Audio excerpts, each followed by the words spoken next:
नमस्तेऽस्तु महामाये श्रीपीठे सुरपूजिते शङ्खचक्रगदाहस्ते महालक्ष्मी नमोऽस्तु ते।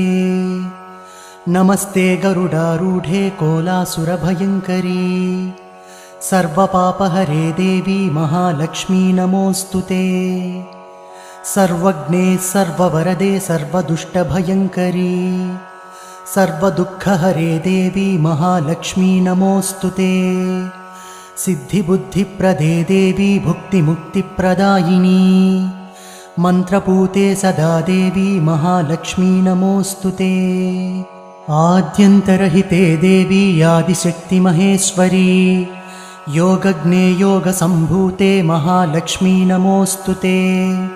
स्थूलसूक्ष्ममहारौद्रे महाशक्ति महोदरे महापापहरे देवी महालक्ष्मी नमोऽस्तु ते।